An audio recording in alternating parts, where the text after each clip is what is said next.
Shalom, shalom, mishpocha. This is Rabbi Yehuda Camacho with Ray Bash's Ramblings, and this is the fourth episode in the Seasons, Being in Sync with the Seasons series.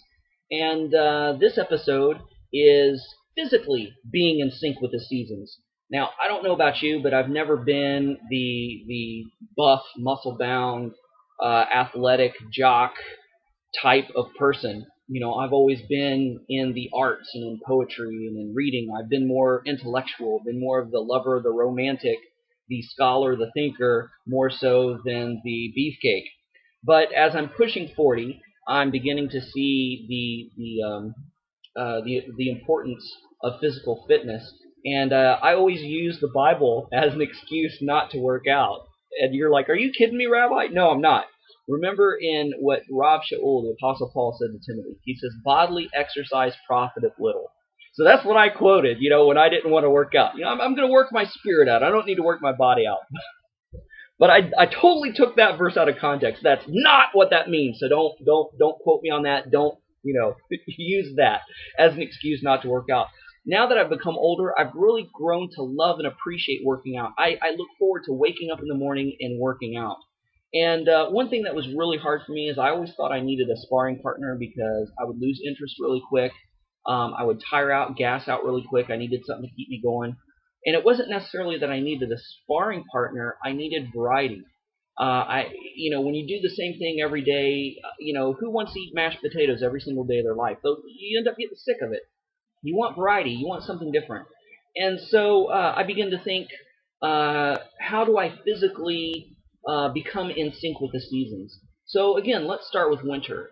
Winter is a very introspective time because of the hibernation of the animals, because of the retreating sap within the trees, because of everything's quiet, everything's introspective. The fall feasts, Hanukkah. That's all about self-introspection and cleansing.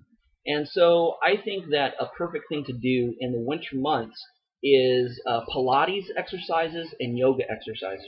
Wait, you said yoga. That's New Age. Whoa. Hang on. Let's not be pagophobes here. There's a difference between the physical fitness side of yoga and the spiritual, intellectual, philosophical side of yoga. And the two has become separate. There are schools of thought, there are yoga practices where they combine the two and marry the two. Look for the ones that's just physical. Let me give it to you this way. Just because homosexuals use the rainbow as their symbol, does that mean I can't draw rainbows or have a rainbow flag or use rainbows?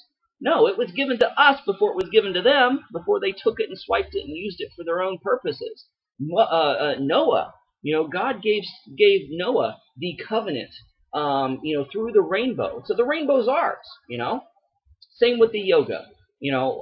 Physical fitness, the way you move your body, the way you become mobile, the way you keep your mobility and flexibility has been studied and progressively grown and expanded with mankind ever since. So just because, I pose my body in a certain way doesn't mean that I'm worshiping Buddha. Just because I pose my body in a certain way doesn't mean that I'm thinking Hindu thoughts. My body is separate in essence with my spirit in that regards. Just because I practice the physical activity of yoga doesn't mean that my mind or my spirit is in that philosophy or in that mindset. So please, again, I may get flack for that, but, I'm not worrying about what other people think. I'm just putting this stuff out there. I'm going to be who I am. I'm going to be who God calls me to be. I'm going to stick with my guns and stick with my convictions. So, because mobility and flexibility is so important, I think that yoga and Pilates is very good to do in this time of winter because it's very slow. It's a very slow exercise. It's a very fluid exercise. You might even want to incorporate some Tai Chi or something like that where you're moving and flowing. Maybe some sort of very slow dance, maybe some Davidic dance that's not too rambunctious. Because in the wintertime, we have a tendency to kind of just sit and be couch potatoes and get fat.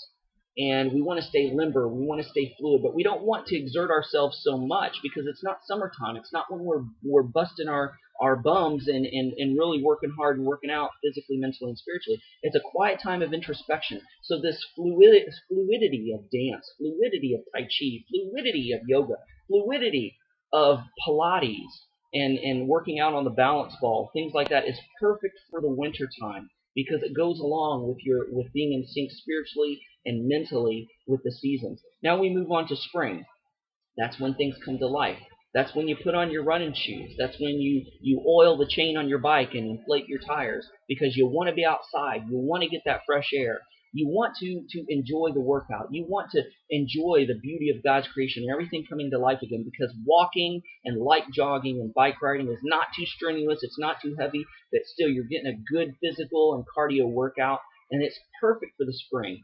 Now, summertime is when you want to do the P90X, when you want to do the insanity, when you want to do all these hardcore weightlifting, MMA style workouts, because, that's in summer you're working hard out in the orchards and in the vineyards and in the fields, pruning, fertilizing, watering, and all this kind of stuff. And it's intense labor in the summertime because it's the fall that you enjoy the fruit of that labor.